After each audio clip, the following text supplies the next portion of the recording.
Hey guys, welcome to the Liberal Hive Mind, a channel solely focused on exposing the abundant hypocrisy of the left. You know, if you really want to know what the elites are cooking up, or I guess if you really want to know what the elites really think about you, well then there's obviously only one place to look. There's only one place to be. You gotta be in New York City at all of these fancy schmancy globalist events where all the elites get together. You know, this is where you see their true colors. This is where the truth comes out. I remember back in 2016 where Hillary Clinton was at one of these events, and the truth certainly came out that night, the night she infamously said that she has both a public and a private policy position. That was wild, but essentially, at these elite intellectual events is where the wolves come out of their sheep clothing. And that essentially lays the context for this video. We got another clip from one of these fancy schmancy events where the big elitist journalists and talking heads essentially say the quiet part out loud, and it's pretty much just as despicable and disgusting as you might expect. Here we've got a clip showing us an interaction between Jennifer Rubin and George Conway. You know this one's gonna be a real doozy. Let me show you guys what's going on, so let's roll the tape. Alright folks, so I gotta admit Jennifer Rubin and George Conway really outdid themselves this time. The sheer contempt dripping from their words, well, it's almost cartoonish. Take a look at this. Okay. Why would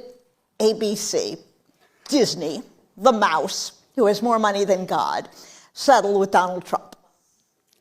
I honestly don't know. You know, I've asked, why would ABC? But people ask me all the time, why is the media so mamsy-pamsy? And there are two explanations. One is they are convinced that if they would just move a little bit to the right, all those MAGA readers out there, now you'll notice the contradiction in terms, MAGA readers, would pick up the Washington Post and they would have more readers. What is the logical fallacy here? Yes, reader.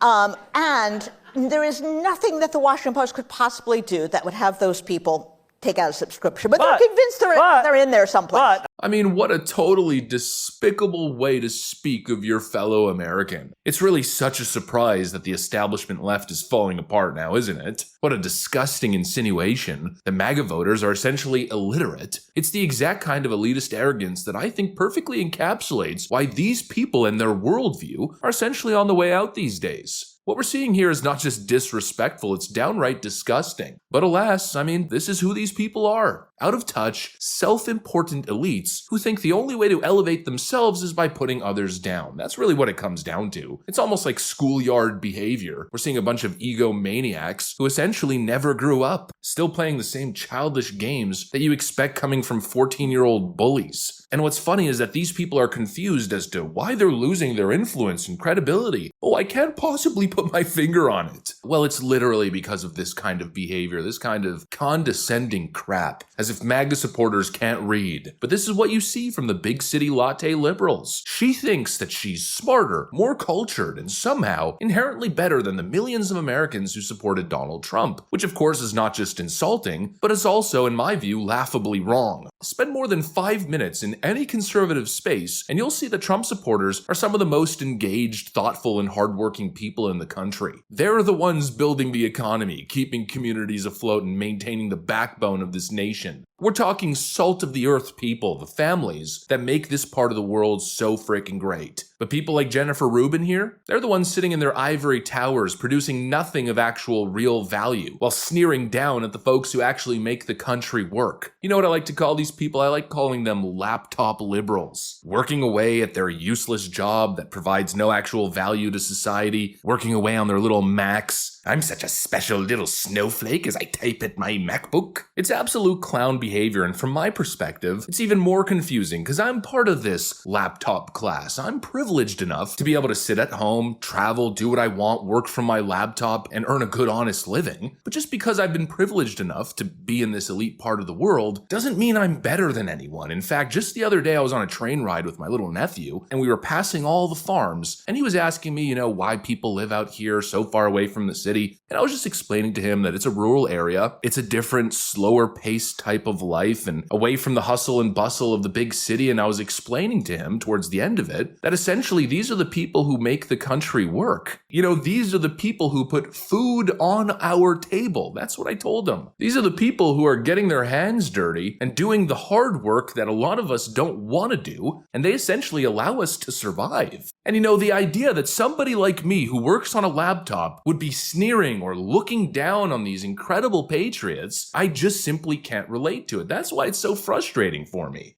People who work with their hands, people who do the hard work to build society, these should be the most revered people in our culture, not the commentators and analysts. The people with fancy degrees who pretend to work when really all they're doing is posting their shit takes, opinions, and propaganda onto the internet abyss. There's incredible pride in blue-collar work. And the idea that as a metropolitan elite, you would look down on those people, it's just horrible. And it's a bad look, and pretty much everybody sees it. And this, I think increasingly so, is becoming the image of the Democrat Party. You got some people saying, hey, maybe we should slow down a little bit with all of this inflammatory rhetoric, but they're not listening. If it's not Jennifer Rubin, it's frickin' Rick Wilson. It's an inevitability that the hyper-populist, non-college educated part of Trump's base, which is the plurality at the minimum, a majority if you take certain arguments, we're always going to be preconditioned to believe that the word immigration or the word visa always in their minds means brown people bad.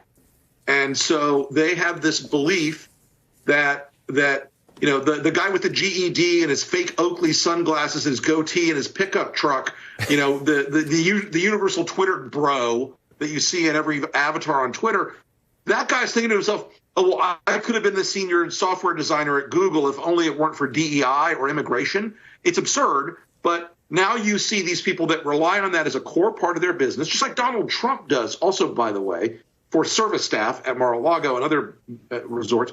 You see this conflict. It's going to eventually, the hyper-populists, they don't really care about the more sophisticated arguments about H-1B or O-1 visas. They care around people bad. That's their whole driving conditioning they've had from Fox for years. Just constant attacks. And again, this is why the left is losing the culture war. These people don't understand America. They don't understand its values, its people, or its heart. They see the world through this distorted lens where flyover country is just a backdrop to their self-important lives. And they don't even try to hide their disdain. They think mocking someone's job, background, or lifestyle is fair game because it makes them feel superior. But the truth is, it makes them look pathetic. And also, they're complete hypocrites because they're always the ones going on and on, shaming the other side for supposedly attacking other people's lifestyles, right? Attacking people's backgrounds or people's cultural identities. But when it comes to Trump supporters, when it comes to blue-collar workers, when it comes to middle-class business owners, oh, it's frickin' open season, it's fair game. And the irony here is thick, because these exact people, the Jennifer Rubins, the Rick Wilsons of the world, who so viciously mock the working class, are the same ones who have no actual life skills. Little George Conway over here probably can't even change a freaking light bulb. And so what do you think happens when he's stuck on the side of the road with a flat tire? Who does he call? He calls the exact people that he's looking down on as deplorable, uneducated scum to come bail his ass out. Ooh, please change my tire, Mr. Trump supporter, or else I'll break a nail. So incredibly condescending. Just an awful look. I could go into the details. I could go on with my defense of Trump supporters, conservatives at large. We could talk about IQ differences, education and income differences between right and left. I could debunk the core of their claim, but what's even the purpose anymore? We've done it a million times. The optics are good enough. The optics make the argument for me. This is bad optics. This is why the left is losing, and I think it's plainly obvious why. Just horrible. Anyways, that's pretty much what I got for you guys. Hopefully you enjoyed the video. If you did, make sure to leave a like and possibly subscribe. Thanks for watching, and I'll see you on the next one.